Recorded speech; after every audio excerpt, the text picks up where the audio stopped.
चत्तारि मंगलम अर्हंता मंगलम सिद्धा मंगलम साहु मंगलम केवली पनत्तो धमो मंगलम चत्तारि लोगुतमा अर्हंता लोगुतमा सिद्धा लोगुतमा साहु लोगुतमा केवली पनत्तो धमो लोगुतमा चत्तारि शरणं पौजामि अर्हंता शरणं पौजामि सिद्धा शरणं पौजामि साहु शरणं पौजामि केवली पनत्तो धमो शरणं पौजामि चार शरण चार मंगल चार उत्तम करे जे भवसागर थी तरे ते सकल कर्म नो आणे अंत मोक्ष तना सुखले अनंत भाव धरीने जे गुण गाय ते जीव तरीने मुक्ति जाय संसार माई शरण चार अवर शरण नहीं कोई जे नर नारी आदरे तेने अक्षय अविचल पद होय अंगूठे अमृतव से लब्धि तना भंडार गुरु गौतम ने समरिये तो सदाय मनोवांछित फलदाता।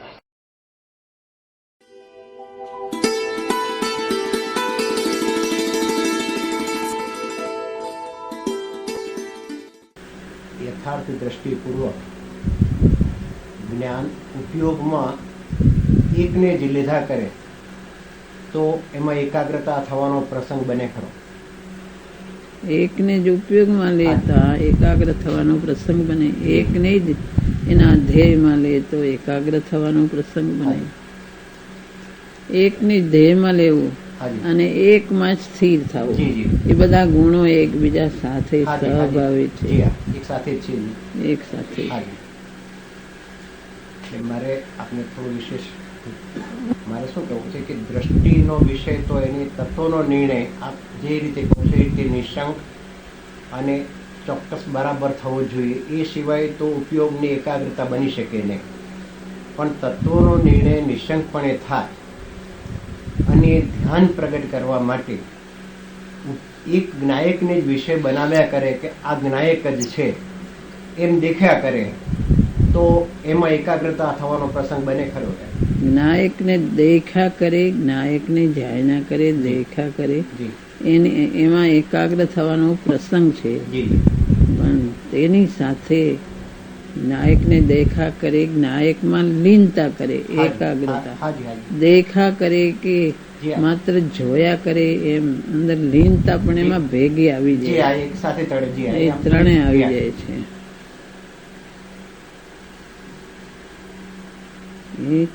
એકાગ્રતાનો અર્થ એ ઠરી જવું. આકુળ વ્યાકુળ ચિત્ત જે છે, સંકલ્પ વિકલ્પમાં આકુળ વ્યાકુળ જે ચિત્ત થઈ રહ્યું છે તે ચિત્તને જ્ઞાયકમાં સ્થિર કરે છે. જ્ઞાયક જ બસ આકુળ વ્યાકુળ બહાર જતા ચિત્તને એકદમ સ્વરૂપમાં સ્થિર કરે છે, લીન કરે છે. ઓલામાં જોવાનું આવે છે, આમાં ઠરવાનું, એકાગ્ર થવાનું આવે છે. પણ એમાં એકબીજા સહભાવી છે ને બે સાથે આવી જાય છે. એકને જોવાનું કરે એટલે એમાં એકાગ્રતા એમાં આવી જાય છે. એકને જોવે છે એટલે ભેગી એકાગ્રતા આવી જાય.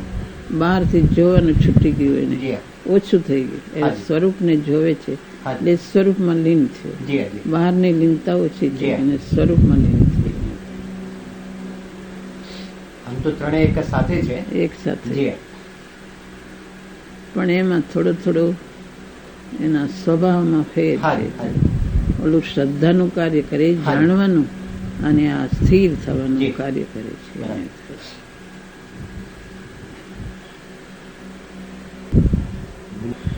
ગાયકને દૃષ્ટિનો વિષય બનાવ્યા પછી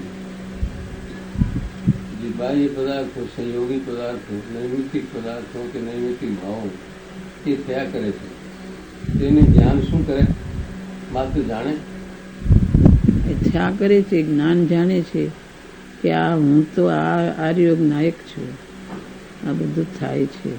જ્ઞાન જાણે છે પણ આ અસ્થિરતાને કારણે થાય છે એમ પણ જ્ઞાન જાણે છે કે મારી ખામી છે એને લઈને આ બધું ઊભું છે. મારો સ્વભાવ જ્ઞાયક છે, હું એનો કરતા નથી, સ્વભાવે કરતા નથી. હું જ્ઞાયક છું એમ જ્ઞાન જાણે, પણ મારી મંદતાને, પુરુષાર્થની મંદતાને લઈને આ થાય છે એમ પણ જાણે છે.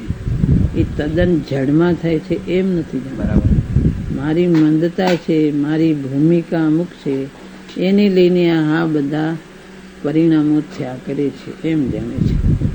એ પરિણામો ઘણા થયા કરે છે. એમાં એ જ્ઞાન જાણે કે આ પરિણામો થાય છે મારા પુરુષાર્થની મંદતાએ, જી પણ આદરવા યુક્ત તો એક સ્વભાવ જ છે. બરાબર. આ સ્વભાવની અંદર એક વિભાવનો એક અંશ પણ આદરણી નથી, બરાબર. એવું એની શ્રદ્ધાનું બળ છે. વિભાવનો એક પણ અંશ આત્માના સ્વભાવમાં એ સ્વભાવ અપેક્ષા આદરણી નથી, બરાબર. એમ સમજે. આદરણી નથી પણ આવે છે, જી આદરણી નથી. ક્યારે એવો પુરુષાર્થ હું કરું કે આ બધું છૂટી જાય, બરાબર. એવી ભાવના એને રહે છે. આકુળતા કરતો નથી કે મારા પુરુષાર્થની મનતા છે, જી પણ આ કેમ આ કેવી ક્યારે છૂટે જી એવી ભાવના ભાવે છે. આ છૂટી જાય બસ એની જ ભાવના છે. એક અંશ પણ આદરણી નથી, સ્વભાવ સિવાય આ કાંઈ આદરણી નથી. જોવે છે આ બધું થાય છે. મારા પુરુષાર્થની મનતા છે, આમાં અમુક પ્રકારે ખેંચાઈ જવાય છે પરિણતિ. મારો સ્વભાવની મર્યાદા તોડીને બહાર નથી જતા, સ્વભાવને ઊભો રાખે, પણ મારા પુરુષાર્થની મંદતા છે કે આ બહાર ઉપયોગ આટલો ચાલ્યો જાય છે, પણ પુરુષાર્થની મંદતા છે. જી એક આદરની એક વિતરાગ દશા છે, પણ આ ઊભું છે ભૂમિકા એ આ છે, આદરની નથી. અંતરથી એને લાગે છે આદરની નથી, પણ થાય છે. એનાથી છુટકારો જ્ઞાનીના વચનોથી થાય કે પોતાને કેવું કરવું પડે? એનાથી છુટકારો જ્ઞાનીના વચનોથી થાય કે પોતાને જ કરવું પડે? પોતે પુરુષાર્થી કરે તો થાય ને જ્ઞાનીના વચનોનું નિમિત્ત બને છે. શ્લોકમાં એકને જ વચનોનું નિમિત્ત તો હોય છે, કારણ કે પોતે પોતાથી કરે પોતાથી, પણ નિમિત્ત તો જ્ઞાનીઓનું હોય છે. જેમણે પુરુષાર્થ કરીને આગળ ગયા છે એના વચનોનું પ્રબળ નિમિત્ત મને પુરુષાર્થ ઉપડવાનું કારણ બને છે. ઉપાદાન પોતાનું પણ નિમિત્ત બને છે. ગુરુદેવનો ટેપ પુરુષનો જે થાય છે તેમાં એમ જણાય છે કે સાક્ષાત ગુરુદેવ બોલે છે, સાક્ષાત તેમની જ વાણી, તેમની એવું લાગે, તેમની જ વાણી. હા એવું જ લાગે છે. ટેપમાં સાક્ષાત વાણી જેવું લાગે છે. એકદમ એ પડકાર ને વાણી ને બધું એવું જ લાગે છે.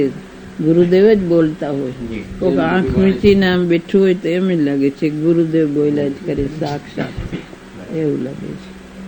ગુરુદેવની તો હાજરી નથી તો કોના કર્મમાં ઉતરાય? હાજરી નથી, ઉદય તો છે જ ને, દેખીતો ઉદય છે. કોના કર્મનો એટલે આ ભરત ક્ષેત્રના બધા જીવોનો ઉદય, બીજો કોનો ઉદય? ભાગ્યતા ગુરુદેવ મળ્યા એ હાજી હાજી આવી સાક્ષાત વાણી વરસાવી. બરાબર. બાકી જે અહીંયા જેવું ટેપ ચાલે છે એવું બીજે ક્યાં આટલું સરસ નથી ચાલતું એટલું ટેપ, અને એ સ્થાન એ ટેપના રણકાર ને બધું એવું લાગે છે. ગુરુદેવની અતિશયતા ગુરુદેવની છે. એની વાણીમાં એવી અતિશયતા જ હતી. એ ટેપમાં આવ્યું છે અતિશયતા પછી. જી એ નહીં ગુરુદેવના શબ્દો બીજા કોઈ બોલે હાજી તો હાવ લાગે કહેવાય, અને ગુરુદેવ પડકારથી બોલે એ અસર જુદી થાય જી છે. જી હાજી.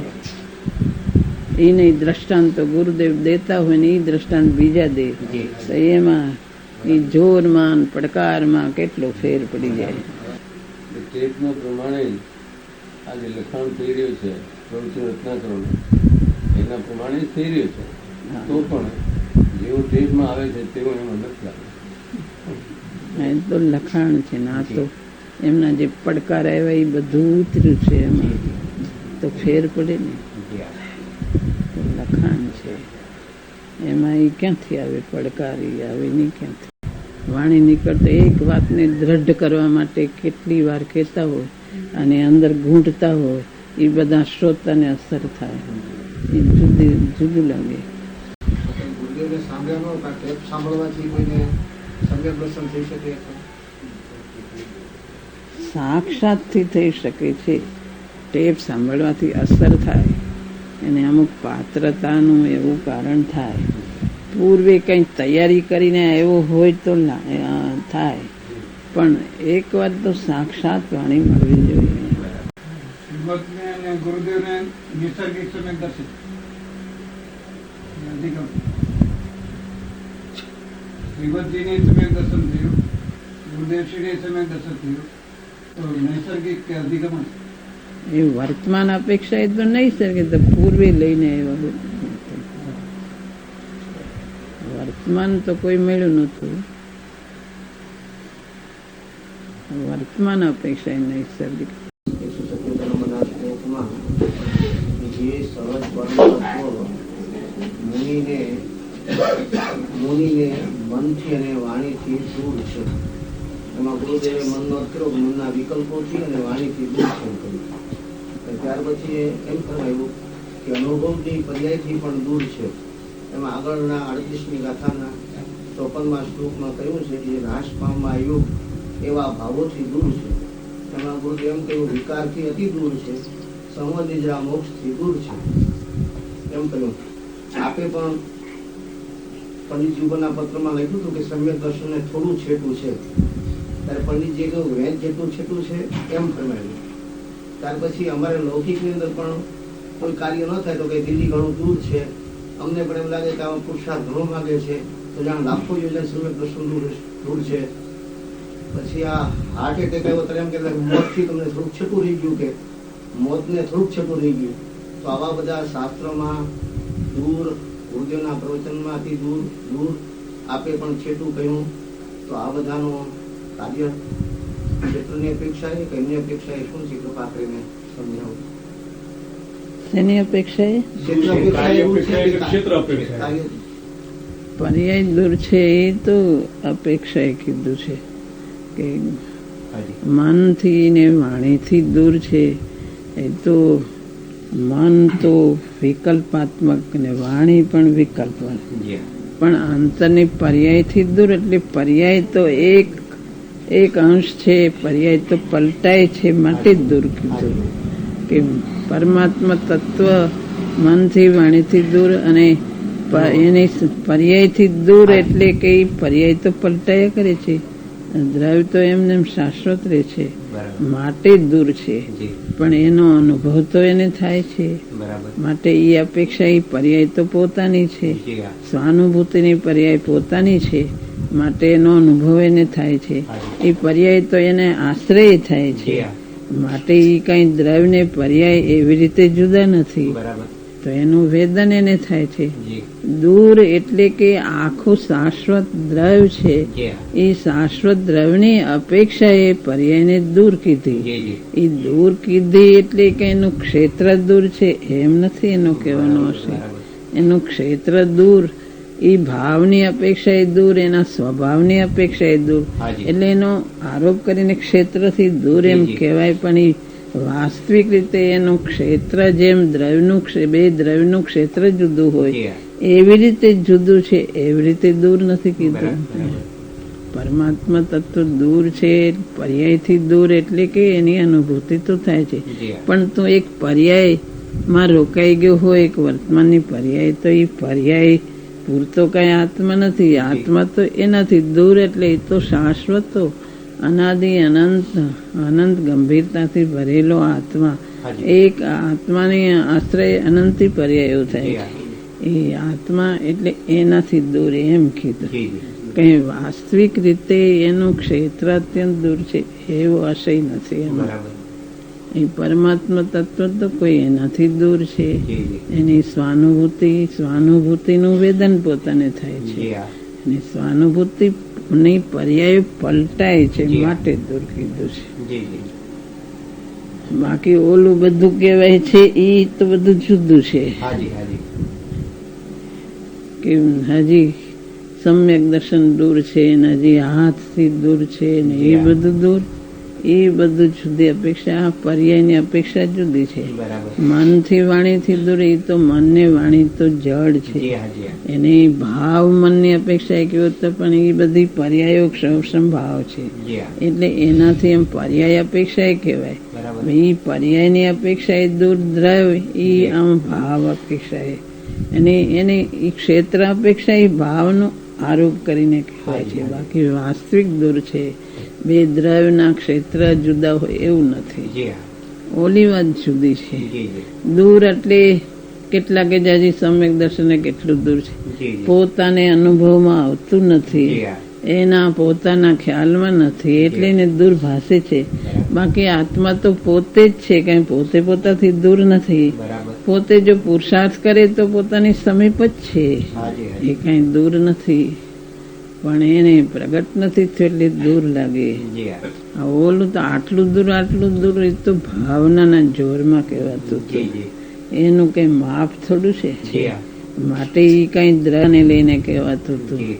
કે એ ભાવનાનું પુરુષાર્થનું બળ એવી જાતનું અંદરથી આવતું હતું કે એટલે આટલું દૂર છે, હવે આટલું દૂર છે. હાજી હાજી. તો પુરુષાર્થના જોરમાં ભાવનાના જોરમાં કહેવાતું હતું. બરાબર. એ કઈ અંદર એનું માપ થોડું છે. જી. તો પુરુષાર્થના બળમાં કહેવાતું હતું. ઓલી ઓલું દૂર કહેવાય, વેદના થાય ને એ બધું દૂર, એ વળી જુદી વાત છે. હાજી હાજી. એ વાત જુદી છે. જી હા. એ તો પંદ્રમીની વાત. એ પરદ્રવની વાત છે. એ તો અપેક્ષા એ પોતે પોતાના ભાવથી કહે છે. આ અપેક્ષા પર્યાયની દ્રવ્યની અપેક્ષા જુદી છે. હાજી. ઓલું તો ભાવનામાં કહેવાય આટલું દૂર આટલું દૂર. અને કેટલાકને કઈ થતું ન હોય, જી હા. પુરુષાર્થ ઉપડતો ન હોય એટલે જાણે સમ્યક દર્શન કેટલું દૂર પડ્યું છે જી જી. એમ એને લાગે છે. જી હા. એ તો એને કઈ થતું ન હોય એટલે એમ લાગે. બરાબર. દોડત દોડ્યો જેથી મનની દોડ. જી હા. પછી પ્રેમ પ્રતિત વિચારો ઢૂંકડી ગુરુગમ લેજો રે જોડે આવે હાજી છે. હાજી. આવે. તો ઢૂંકડું જ છે, જી હા. અહીંયા દૂર નથી. પણ દૂર દોડ્યો જેટલું દોડાય એટલું બહાર દોડ્યો હાજી હાજી. એટલે દૂર લાગે છે. જી. દૂર નથી, પોતાની નજીક જ છે, જી જી. પોતે જ છે, દૂર નથી, બરાબર. સમીપ જ છે બહાર દોડ્યા કરે છે એટલે એને દૂર. એટલે દૂર લાગે. મન બહાર દોડે જાણે બહાર બહાર જોવા જાય છે. જી જી. ને બહારથી જાણે મળે છે. જી. બહારથી નથી મળતો, અંદર જ છે. તું પોતે જ છો. બરાબર. જ્યાં જે અપેક્ષા હોય ત્યાં તે અપેક્ષા સમજવાની હોય છે. એવા પ્રશ્નો તો ઘણા ઉઠ્યા કરે અને તેનું સમાધાન ગુરુ પાસે પણ મળે તો પણ પુરુષાર્થ ઉપાડતો નથી. સમાધાન ગુરુ આગળ મળે પણ પુરુષાર્થ પડવાનો પોતે રહે છે. જી. પુરુષાર્થ સ્વતંત્ર દ્રવ્ય છે, જી. કોઈ કરી દેતું નથી. તો આ જે પ્રશ્ન જે કરે છે તેમાં શું માયાચારી છે તેને? માયાચારી તો નથી, પણ એને પુરુષાર્થ ઉપડતો નથી એટલે પ્રશ્ન ઉઠે છે. જી. આમ પૂછું તો કાંઈ સમાધાન થાય, આમ કરું તો થાય એમ. જી જી. પણ એને ઉપડતો નથી એટલે પ્રશ્ન ઉઠ્યા કરે છે. બરાબર.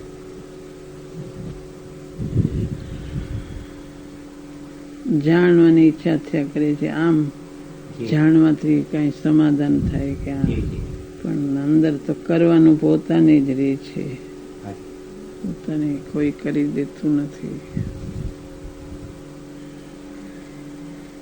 ગુરુ કરી દેતા નથી, ભગવાન કરી દેતા નથી. કરવાનું પોતાને રહે છે. એને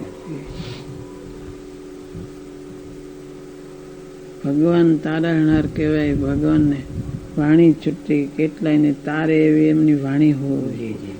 તોય પણ જે પુરુષાર્થ કરે તે જ તરે છે. એમની વાણીમાં નિમિત્ત જોરદાર છે. બરાબર. પુરુષાર્થ કરે તે જ તરે. ગુરુદેવની વાણી જોરદાર હતી. જે પુરુષાર્થ કરે તે જ તરે નથી.